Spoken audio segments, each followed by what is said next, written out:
Okay, hello again. Howdy, I'm Rob back. I have made an outline for this talk, and you can see it behind me on the board. Uh, and I will actually, you know what? I'm going to share an image. I just made of that. And I think you guys can probably see this. So here's what we're going to talk about now. We're going to talk about the bibliography by a guy named Bill White, who was probably one of the earliest drivers of the recovery paradigm, recovery informed research paradigm. Sort of he's a retired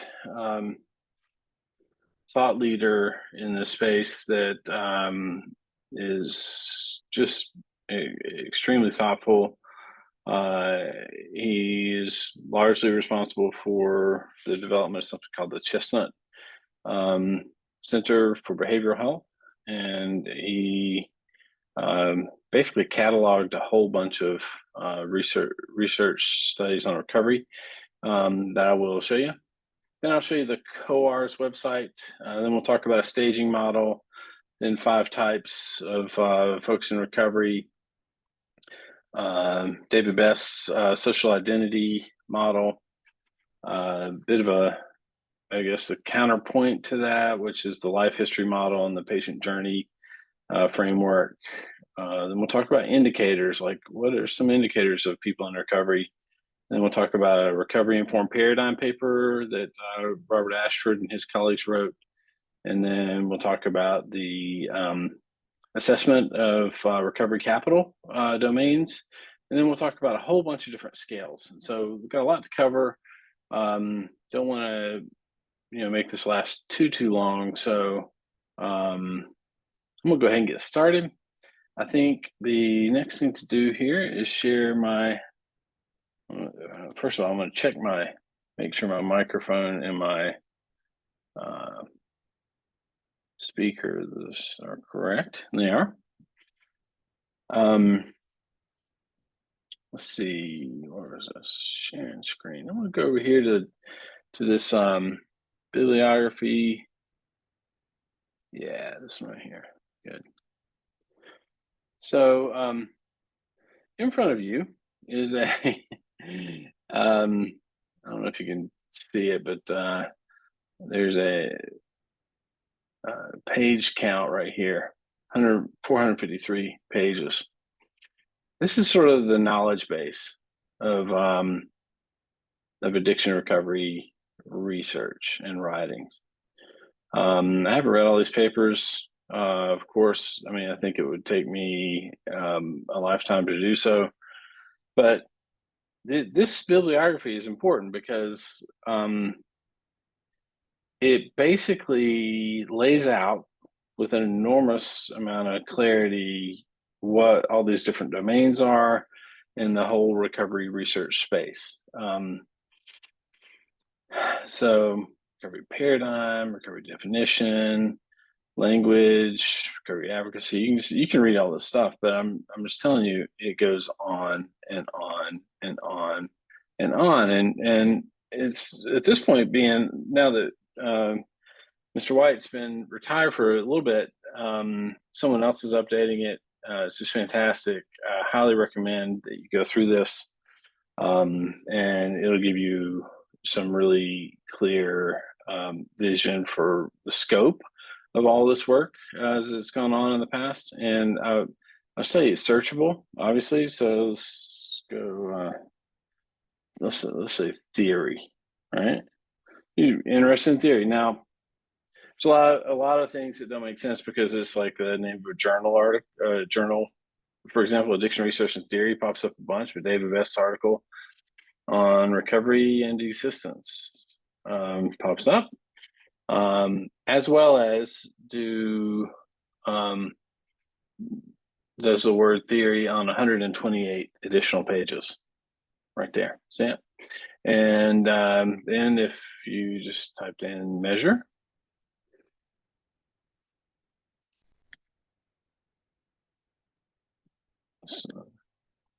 So let's look at measure. Shows up on 73 different pages. Yeah, pretty remarkable accomplishment, this bibliography. And it just goes on and on and on, folks. And I'm telling you, spend some time with this. If you're really interested in this topic, dig in here and really become knowledgeable about what's going on. Now, I will say these are static links. You have to copy and paste each one of these out and then take it over to the Google machine and then see if you can't get the full text article. And that's where you're really going to get some traction on these topics. Okay. So if you don't know how to do that, reach out to me. I can show you. There are a number of different tools for doing so.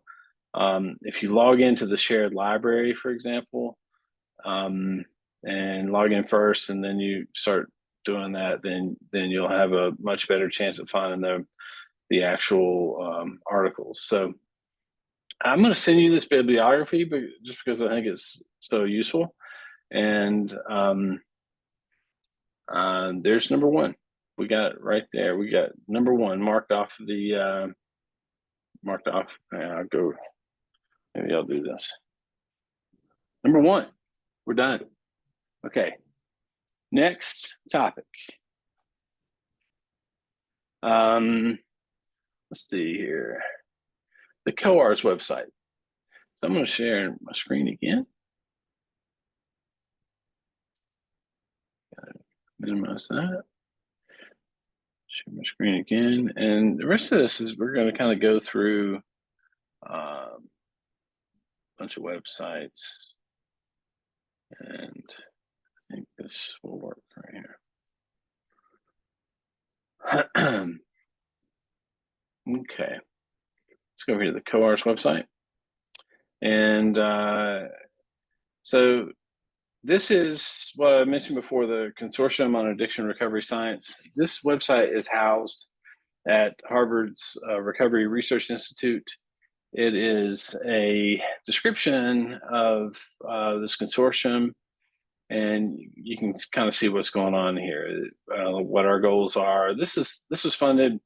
All of those of us that have recovery research infrastructure grants from NIH, we got together and said, hey, how can we leverage this into something more lasting and meaningful instead of our own kind of atomized sort of projects? And so just a guy that's just a stand-up, ridiculously talented leader, named Aaron Hogue at the Partnership to End Addiction. Aaron said, you know what, let's develop a consortium, and then let's see if NIDA won't give us some additional funding for that consortium, and then we can maybe expand all this work beyond our individual teams. And that's what he did. You can kind of see what's going on with this website. I'll put a link to this on a page, and then you guys can have access to it. Okay, but this will tell you what the current active research teams focused on recovery science, sort of where they're going and what they're focused on. And I just think that it's potentially useful to you. And that's the COARS website. And get another one off of the board. All right. So the next thing I'll mention is that there's theories, models, frameworks. What's the difference? Let's back up a little bit. Theories. So if you have ever done like a master's in public health or a master's generally, you know that a lot of our intervention work is driven by theory. It's grounded in theory. And basically what that means is there is a There's a lot of previously known information about how different concepts work to produce some sort of outcome, right? So these are typically cognitive behavioral theories, and they are also typically value expectancy theories. And what that means is an individual has individual, like center of the brain right here. They have placed some value on some sort of thing that they're going to do, value on achieving some sort of goal or accomplishment, and then their behavior will be driven by the concepts that predict that how much value that is for them. Okay, so value expectancy theories, what they expect to get out of something, and then that hard time in the middle, and then what drives that perseverance through that hard time. So value expectancy theories and cognitive behavioral theories, meaning what you think influences what you do. Okay, all that is probably pretty well known to you guys. So those are really what I classify as theories. And I'm gonna go ahead and set those aside. This isn't a theories kind of lecture. I will go over a couple of kind of ways to think about recovery that sort of feel like theories, but for the most part, there's this other set of component parts that sometimes people think of as theories because they're spoken about in the same way, and at the same time, typically, like when you learn about the health belief model or the social ecological framework or the social cognitive theory, for example, you also learn about something called the trans-theoretical model. And this is the concept of stages of change. And almost everybody knows about this. It's, popularized really surrounding, addiction and recovery. Really, nicotine, tobacco cessation was driven by the stages of change for a long time, and came out of the University of Connecticut. A guy named Jim Prochaska and Carlo Di Clementi actually first talked about it in this book right here, Systems of Psychotherapy, and kind of a classic. But it is essentially that behavior change doesn't happen for all people in the same way. So your beliefs are really greatly impacted by whether or not you are also kind of thinking about changing. It kind of gets back to the value concept, right? Are you thinking about and getting ready to change your behavior, right? So it's more akin to sort of the overarching framework of these models and theories than it is necessarily a theory. And they call it a trans-theoretical model because even though it has a staging paradigm within it, what they were saying in this book and in other articles related to this is that all theories are relevant. At the time, there was a lot of sort of back and forth between psychologists developing these cognitive behavioral theories and health behavior theories, and they were saying, well, this one's right or that one's right. And this is particularly prominent around like social cognitive theory or theories in action and health belief model. And each of them have their component parts that are really valuable. And some of them, you can't even hardly tell them apart. But what was really added to the conversation was that the health belief model, for example, or the social cognitive theory, or the theory of planned behavior, or whatever, protection motivation theory, whatever, none of those really will work the same for somebody who is not thinking about changing their behavior. None of them will think, well, a pre-contemplator is qualitatively different than somebody that's preparing to change their behavior, really thinking that they're going to, in the next 6 months, engage in this this new health behavior, much less somebody that's in action phase or in maintenance phase. And so this staging paradigm was a bit of an innovation, because you're not going to put a bunch of resources toward intervention. You're not going to put the same resources toward intervention for a group that's in maintenance as you are that's in pre-contemplation. In fact, an intervention might look totally different if you're trying to get somebody to move up a stage from pre-contemplation to contemplation rather than from action to maintenance, right? Or to stay in maintenance or to retain maintenance. And so John Kelly and his group at Harvard, they basically just applied the stages of change model to the set of recovery support services, from harm reduction to screening, right? It's kind of like, not unlike what we did in the other kind of framing, in that life course model, right? Screening, brief intervention, referral to treatment. Clinical interventions really much more important in preparation, and as is non-clinical intervention. These are interventions right here. And then in action, somebody's seeking help, or they have just stopped using substances, and we'll talk about that in a minute.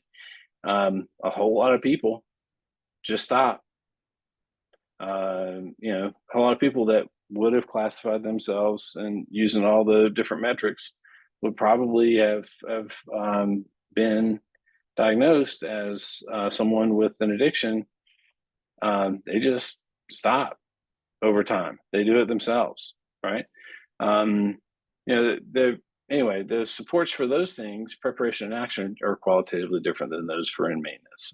And these are things like, recovery support services in the community, recovery community centers, et cetera, et cetera. So I should throw this out there because this is a useful paradigm. And there are a couple of different stage models of recovery. An additional one, I think, we'll talk about it in a minute because it's more related to the patient journey. So here's another way of thinking about recovery within this very large study of over probably 7,000 or 8,000 people.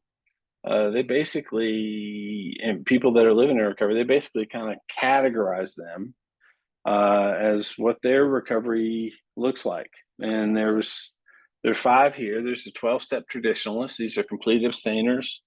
Most of them are, they go to more than 90 12-step meetings.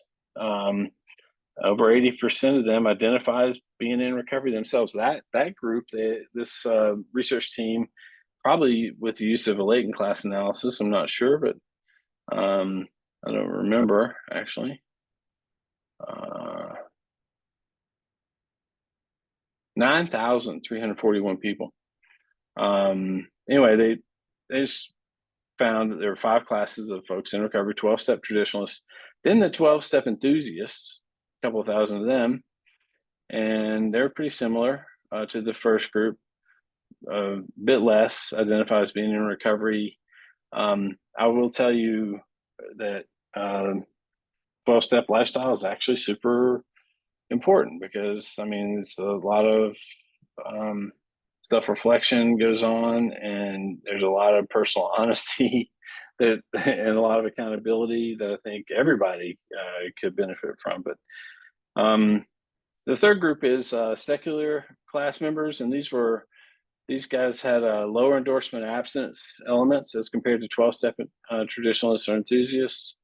Less than 2/3 were absent from both alcohol and drugs. And yet 60% still identify as being in recovery. And 20% said, yeah, well, I used to have a problem. Then there's this self-reliant class. There's a 4th class. And a whole bunch of them also identify as being in recovery. But they were largely out of, they didn't get help in other 12-step kind of fashion or other kinds of group therapies. And then this atypical class, is sort of the rest of the group, right? About 50% of them identify as being in recovery. They had the highest reported natural recovery, which is that they did sort of spontaneously. They just recovered from their substance use disorder, and they had relatively mixed bag of other characteristics. I encourage you to look at this. You can get there through the recovery research website. And I won't close this out. I'll save the link, and I'll put a link on a piece of paper and send it to you guys, because I think this is another way of thinking about that group, right? So the vast majority of folks that are living in recovery are viewing that whole process through the lens of a 12-step traditionalist, okay? And that's this group of 9,000. There's 5,000 here and another 2,000 here. So that's over 7,000. And then the rest of the group. So a whole lot of folks are saying those groups really help me, and that also really factors into the conversation about recovery in general. So let's keep that in mind, because these are people with lived experience, and they're saying what worked for them, and that's really valuable information. So that's just a little bit about that study. Another way of classifying or categorizing or measuring, I guess, really more classification than it is measurement. So we'll mark that one off the board too.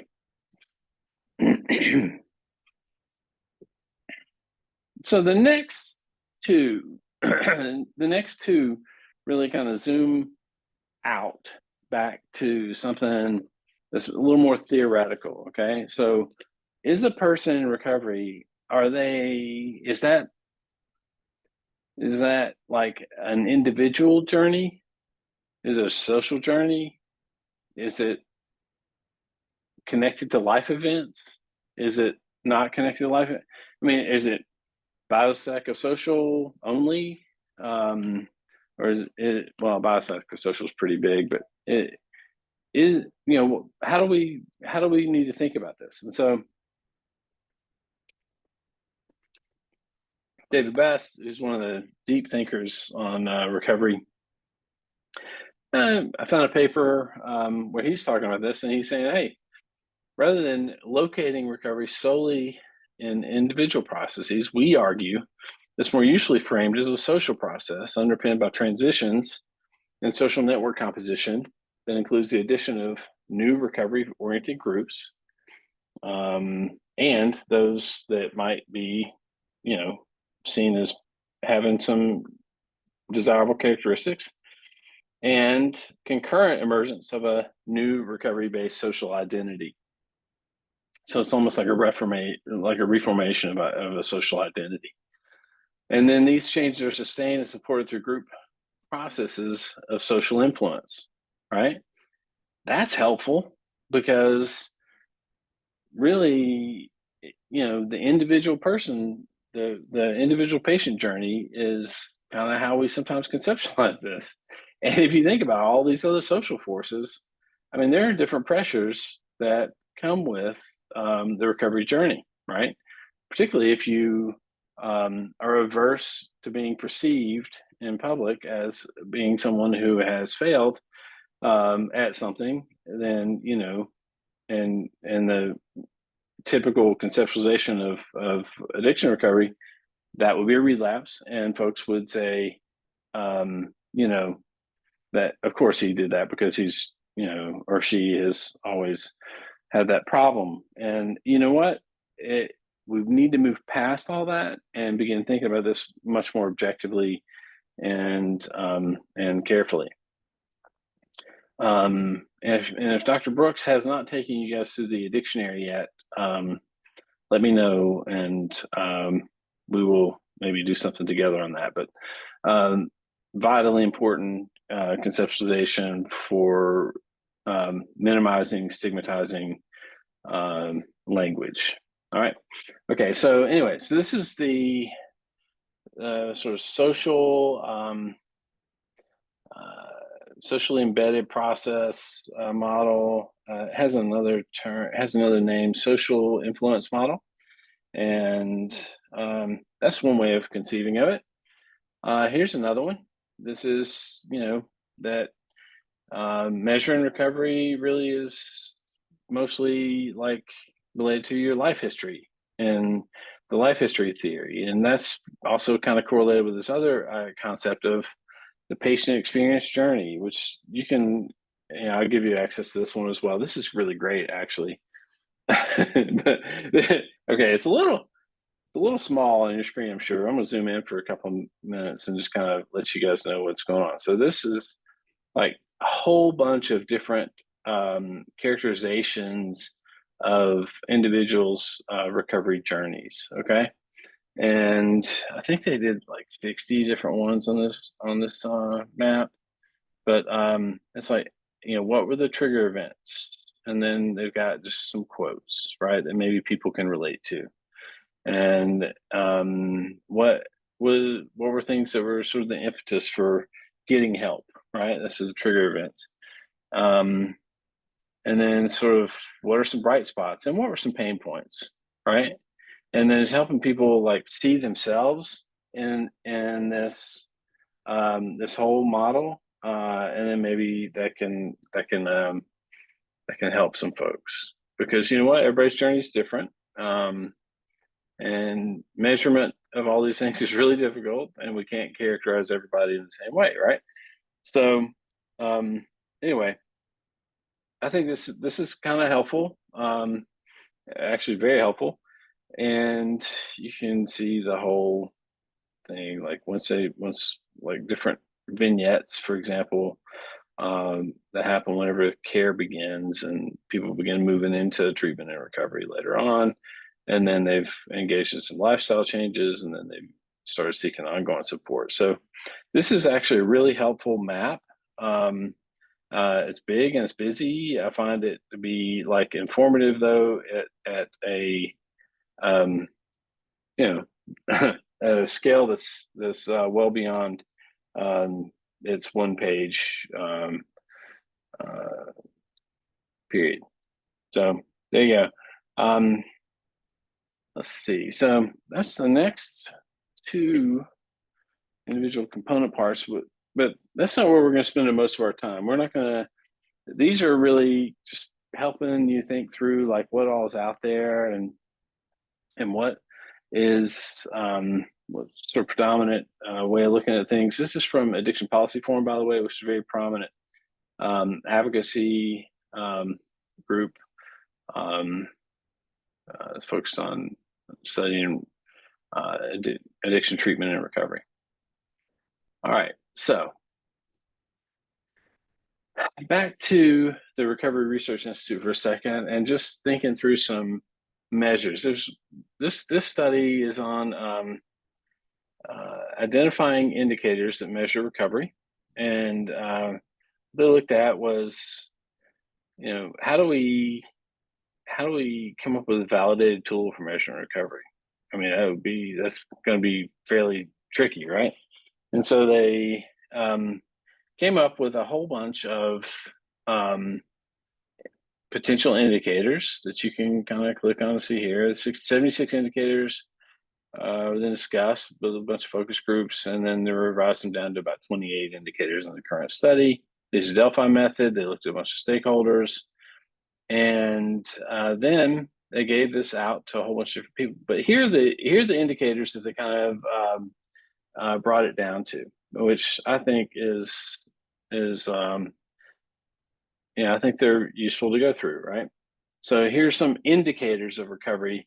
Not necessarily any one of these or combination of them is going to give you a validated measure of recovery, but these are some indicators. Not drinking too much, not using street drugs, not experiencing cravings, taking care of your mental health, coping with problems, turning to drugs and alcohol. I don't want to read all these to you because I'll just put you to sleep, but managing money well, having a regular income, having stable housing, et cetera, et cetera.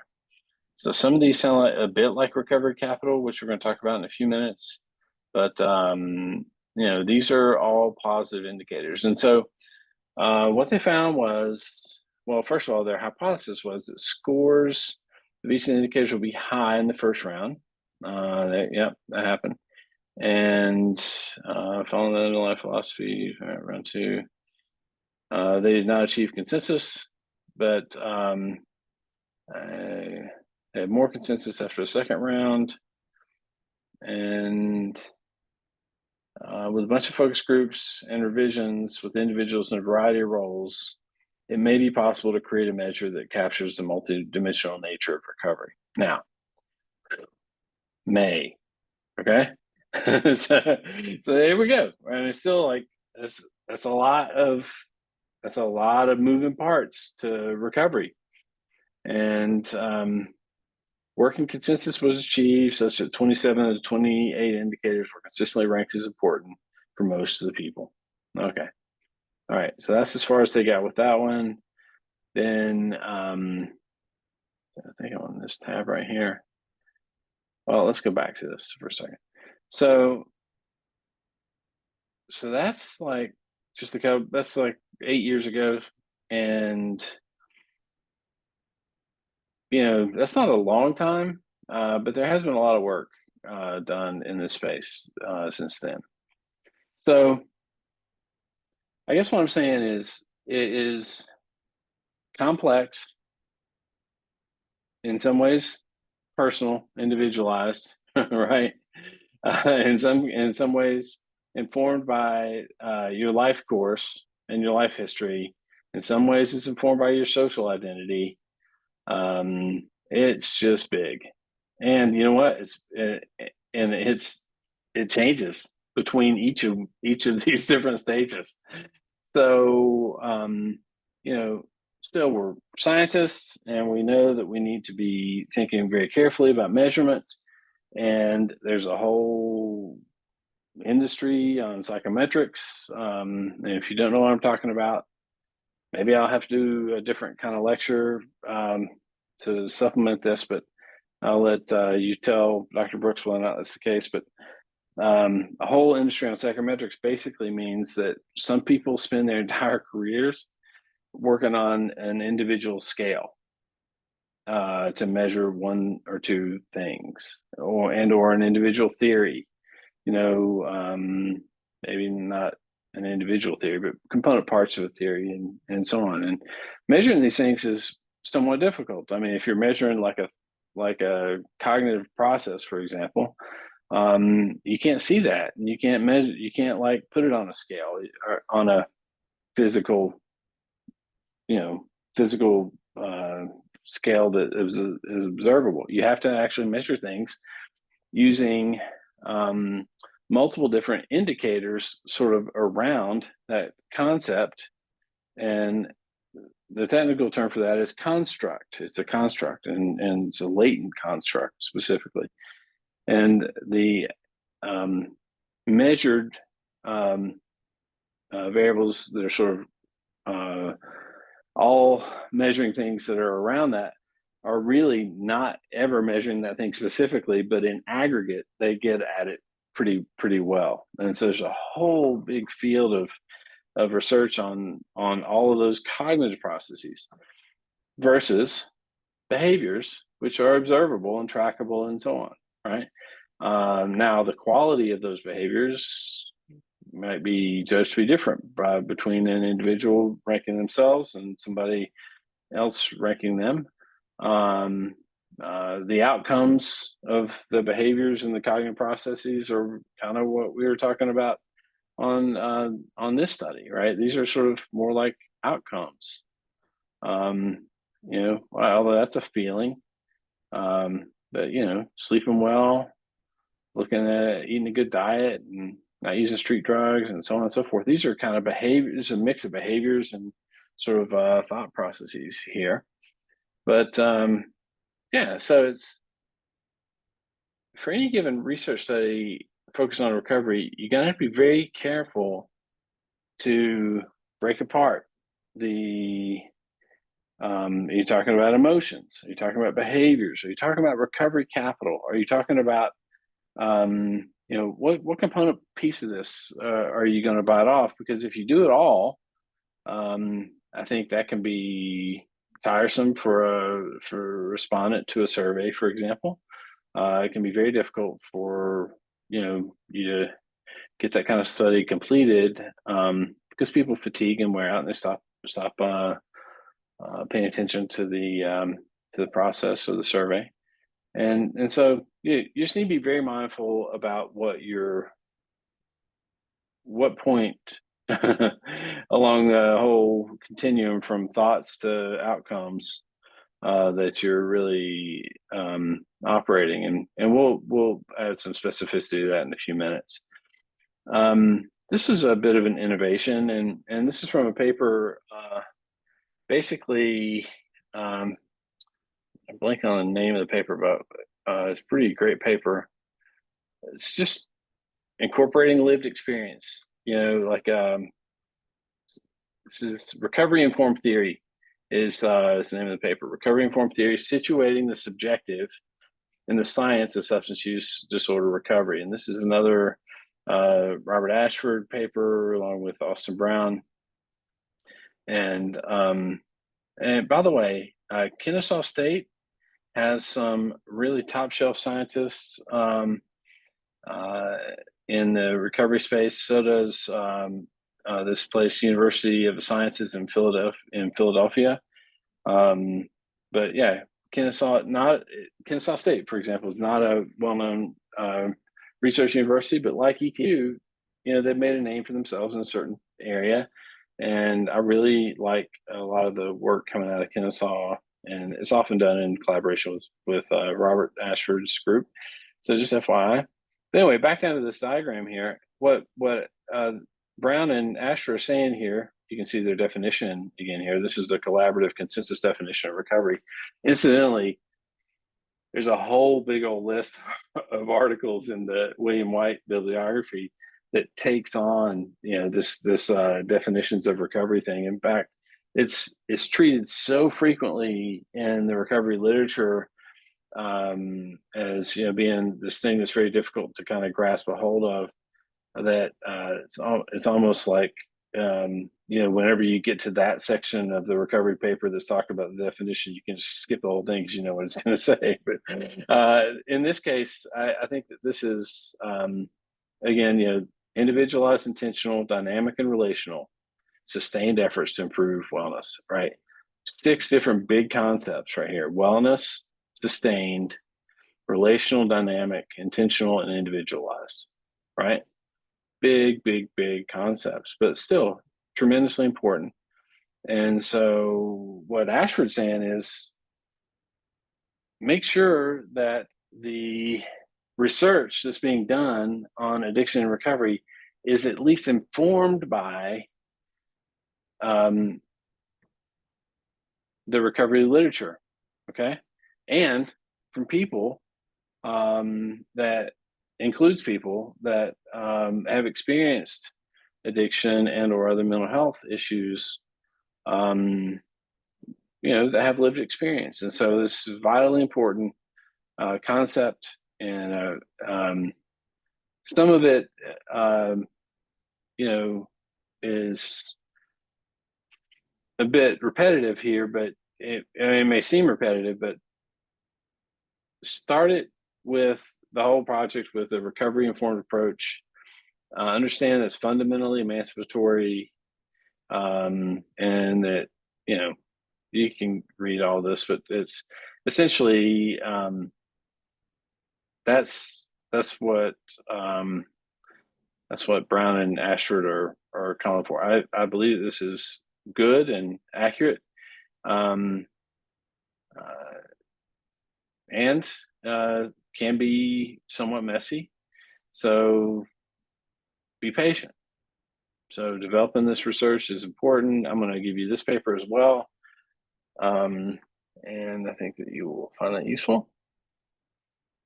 So let's get into the nitty gritty for a couple minutes and talk about assessments of recovery capital. And I think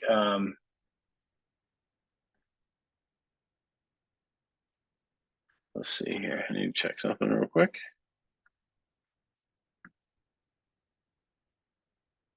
Stop sharing. Get in here. Excellent. So, yeah, I just wanted to verify that it was recording, because if I was going to start over, now will be a better time to do that than later. Back to this. Oops. To this.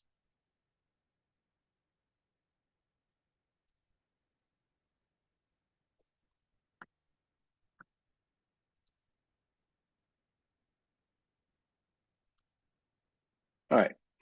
So again, from the Recovery Research Institute, I came across this paper, and it kind of dove into the different component parts of something that we often sort of intuitively know seems like those 28 domains, right, that we were talking about previously from that 2015 paper. And so that's something called recovery capital.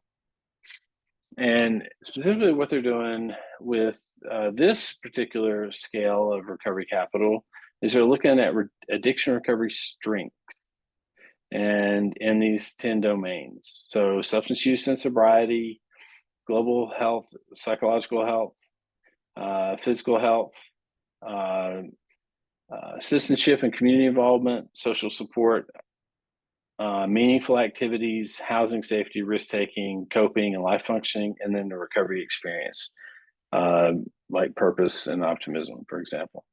So these are the big domains, and you can, I mean, think about that, right? The people that you know that are living with the greatest, uh, you know, quality in their life, have a whole bunch of this stuff, and so this might be called capital instead of recovery capital. Right? So living life with a life purpose and optimism, and with responsibility and self-care and pro-sociality and accountability, et cetera, et cetera, et cetera. All these things are actually important for all of us, right? Getting good sleep, and having good confidence, and so on. And yet a lot of folks that have gone through a particularly problematic addiction for them socially, might have a real deficit in some of these areas, right? And they may have to build some of that back. And kind of depending on where they were developmentally whenever they really started to use drugs heavily. So there's this theory that you sort of stop growing emotionally, like when you started using drugs heavily, and there may be some truth to that, but it's way more complicated than that too. So I would just say, just be thoughtful in how you characterize that. But anyway, back to the point. This is a robust measure of recovery, and I'll show you specifically what this scale looks like in a few minutes. So this is recovery informed paradigm and indicators, and then ARC domain. So this is where we're going to spend some time. We're going to actually, I don't even know how long it's been going. I can't tell, but anyway, I say we're going to spend some time here. We probably already spent some time doing this, but this is fun. So the next thing that we're going to look at is this page here. Now, on the Recovery Research Institute website, they have aggregated, and it's quite hard to find, okay? It's actually called Repository of Useful Scales. And I personally have bookmarked it because I just find it very important to be able to find this thing, because it's so helpful. So anyway, this thing is like where all of the, so there's a bunch of different work groups in the COARS, the Consortium on Addiction Recovery Science. I told you in the previous session that Kimberly Horn and Kristen Zajac and Angela Hageman and myself are leading the one related to peer recovery support specialists. And we have a monthly gathering of researchers that are from around the country. We host that gathering where we get everybody together and brainstorm papers, white papers, new projects, and it's just a collaboration engine. There's 4 or 5 of these work groups. Another one is focused on measurement, and Angela is also part of that one, and she's learning a ton related to psychometrics and how to think about scales and how to think about measurement and different things. And so, and with some of her colleagues on that, they just recently published a paper on a taxonomy of linkage facilitation. That is like how people get connected to care and get connected onto their recovery journey. So that's actually a really useful group, and they basically maintain this website. Incidentally, if you are interested in this, deeply interested in this, I would say find this page, but also, like, if you're interested in postdocs, right? This is if you're interested in recovery research as a career, there's probably no better place to do that work than with this group out of Boston. So within that whole repository of useful scales, there are subdomains, or I guess domains that they sort of grouped the different scales into, I guess, domain areas. So recovery specific constructs is one of them, and we'll click on a few of these and I'll show you what they look like in some detail. Assessment of recovery capital. This is the citation here, but down below there's a link where you can click it and you can actually see what all the questions are in the scale. The recovery progression measure. These are really popular ones. Oh, by the way, this is really important.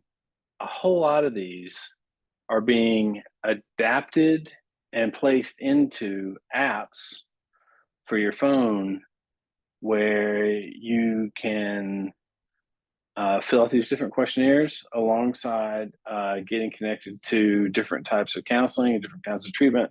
Every time I see one of these, I download it and enroll just to see how good they are and what they are. I'll tell you something that really sort of warms my heart a little bit. I downloaded one of them. I think it was from the Addiction Policy Forum, and went through it, kind of threw in some, probably bogus data. I don't remember.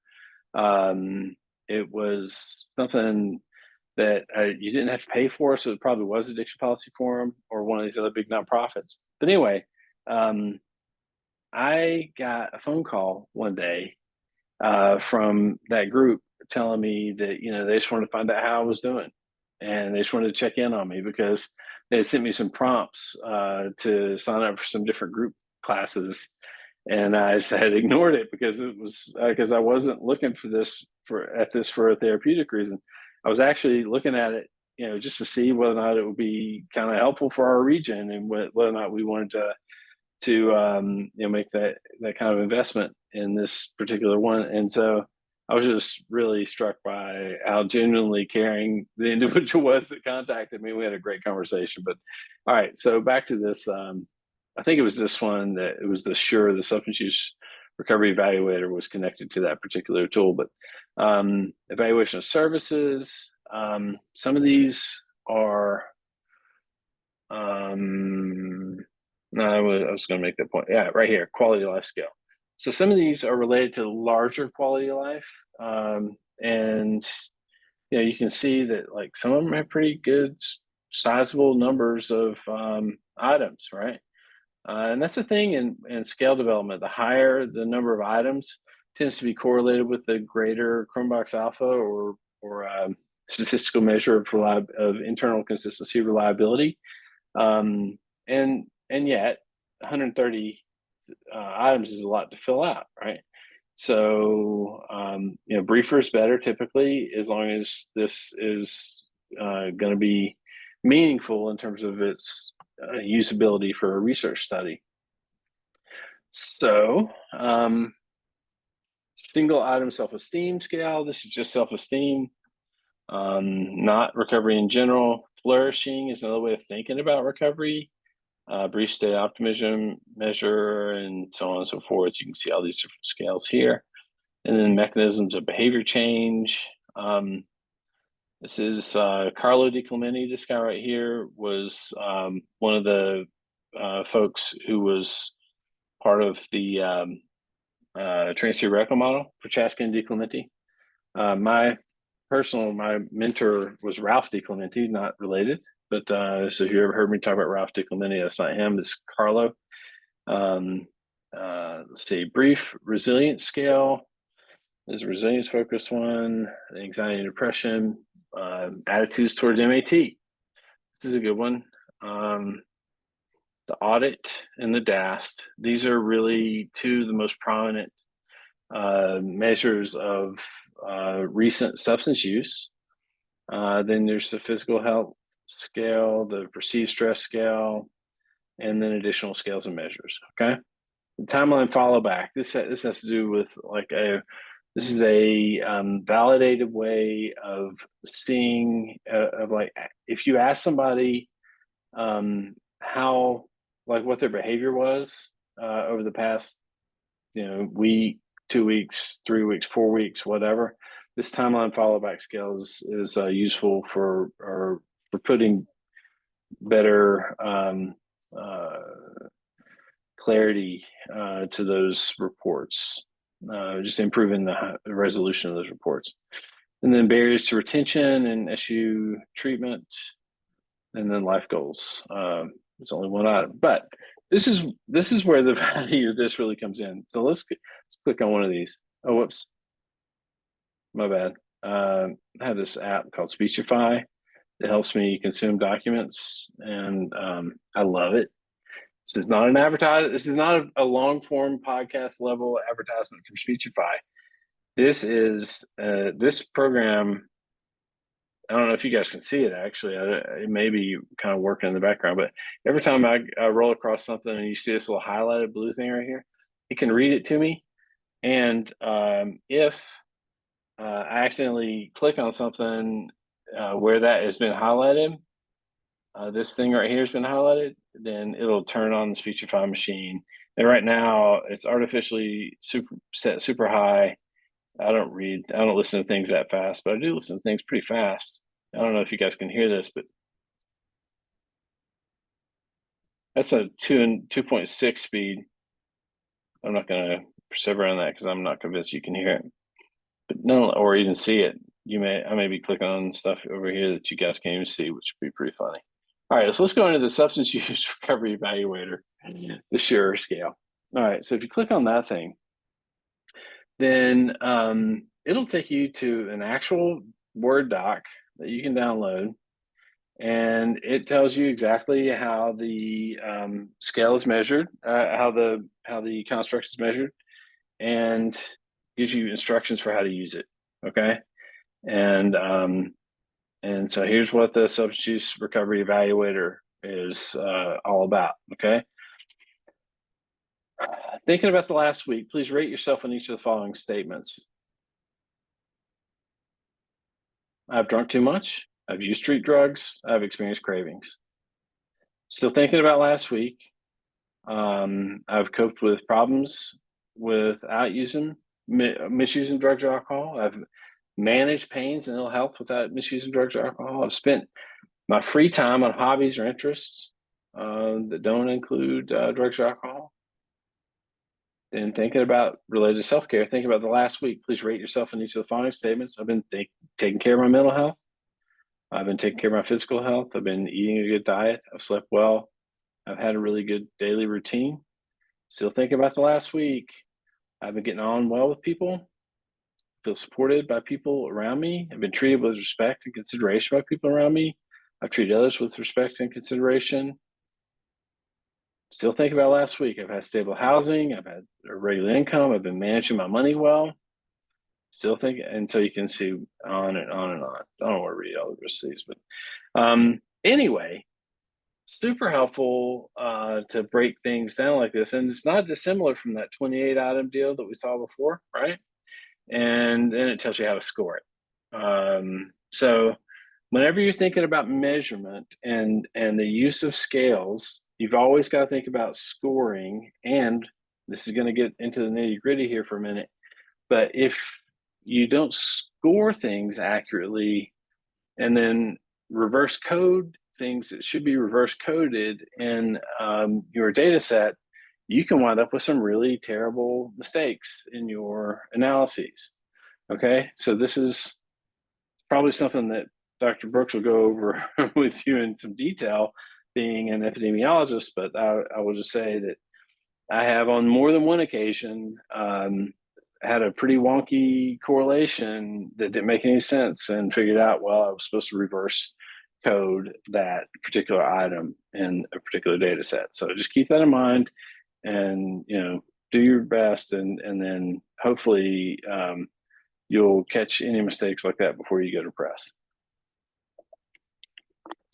Because the older erratum or error that you make in your analysis is a tough thing to write. I've had to do that one time in my career. I didn't love it. Published a study with a colleague from another university. It's around the time I was moving here about 15 years ago.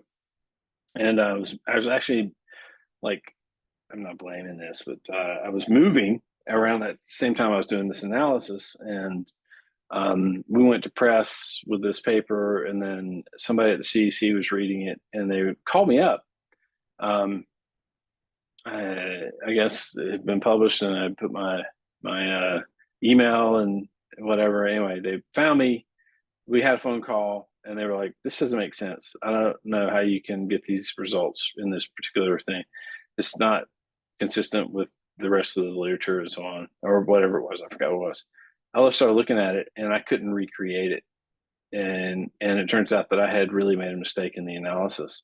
So we had to redo the analysis, and then republish an entire analytic paper with the new analysis. And now it's on my CV as the original article, and then erratum published like 3 months later. So you don't want to do that. So score your stuff in the right direction. Let's see. That's the point I was trying to make there. Let's look at another one. Brief assessment of recovery capital, the BARC 10. 10 simple measures, right? More important things to me in life than using substances. In general, I'm happy with my life. I have enough energy to complete the task I set myself. Sorry. I'm proud of the community I live in and feel part of it. Okay, two different things. I would give them a little bit of a hard time with the double-barreled nature of this. This is actually asking two different things. I feel part of my community, and I feel proud of the community I live in. So I'm just going to say, put that out there. Dr. Ville Saint. Anyway, you lost the support from friends. I regard my life as challenging and fulfilling without the need for using drugs or alcohol. My living space has helped to drive my recovery journey. I take full responsibility for my actions. I'm happy dealing with a range of professional people, and I'm making good progress on my recovery journey. So there you go. That's how those are all kind of in an obvious direction. And so you probably wouldn't have to worry about reverse scoring things. Where you get into the directional scoring concept is when you get into really pretty nuanced measurement, and for things that are super face valid, and for things that could be, not carefully thought through whenever you're asking a respondent to do that, and they, there's like, oh, this is face valid, I'm just going to mark all these as 10, right? Versus, I want to make sure that they're really tracking on, the variation, and that they're giving me good, honest self-assessment. Whoops. So that's why you would get involved in like directionality. Okay. So this one is the one we were looking at earlier with all those 10 different domains. This is the assessment of recovery capital. And this concept is really, again, it's not in the cognitive space. It's really in the perceptions of like how good things are going for me on my recovery journey, right? And recovery capital is like social capital and like physical monetary capital and other things. Like it aggregates, and the more of it that you have, the better off that you are typically. So you can see what these items are. This is a fairly long one. Again, super consistent with the other ones. I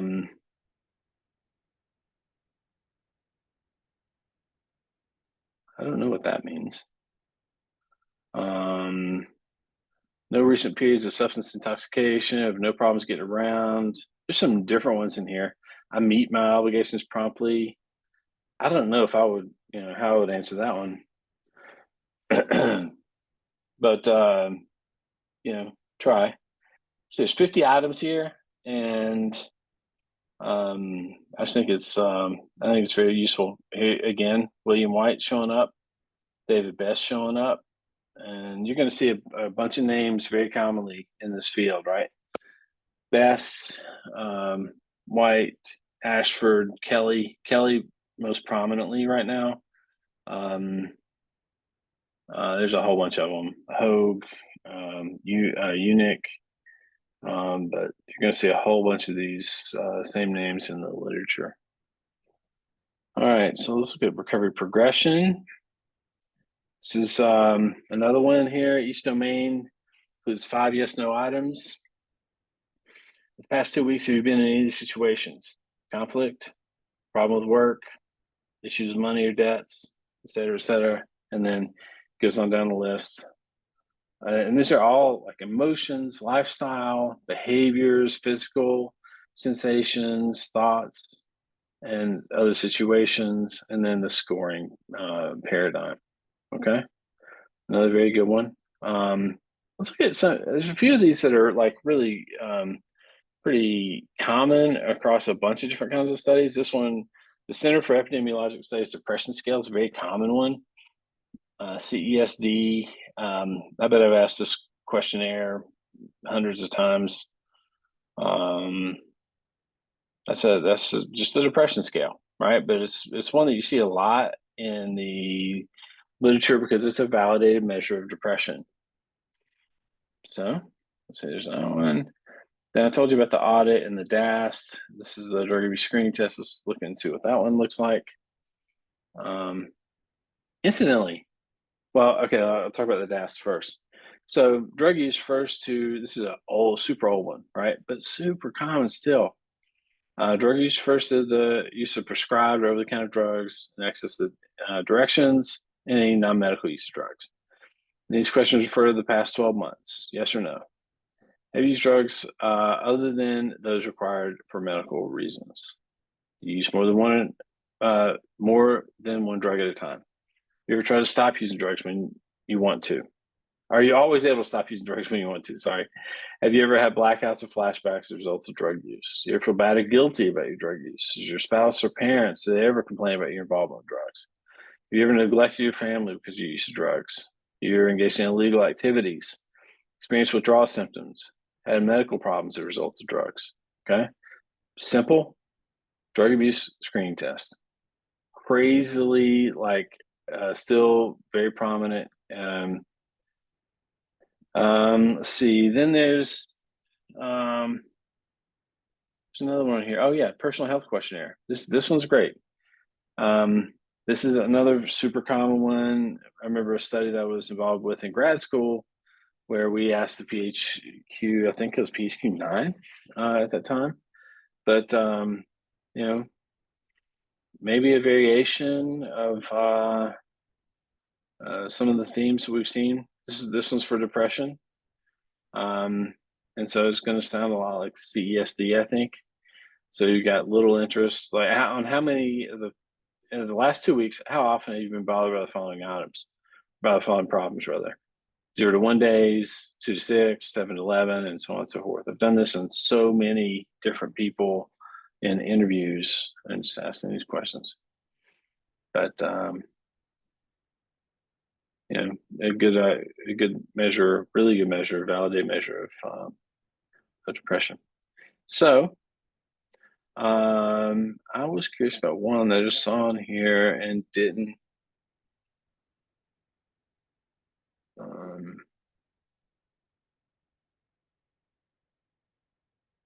Let's go to brief resiliency scale. Whoops.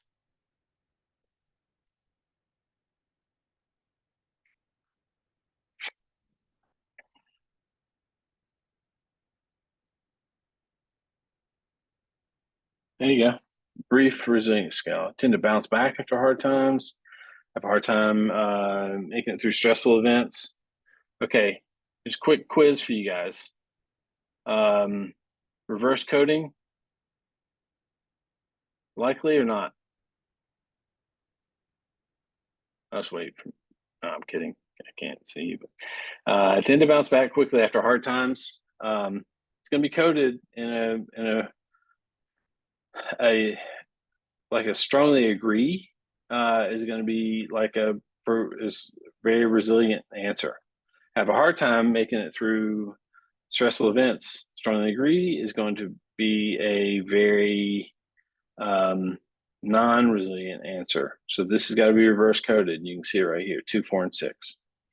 And find the mean of the 6, and then you just find the mean of the 6 items. And then that's your score for resilience, right? So, okay. So I think I've kind of gone over that enough. That wasn't the one I wanted to look at, though. It's a single item measure on self-esteem. Let's compare two self-esteem scales, the single item and the Rosenberg self-esteem. The single item. Dang. Did it again. Okay. Single item. Where was it? Single item self-esteem scale right there. It is, I have high self-esteem. Okay, now this is what I mean by face valid. Okay.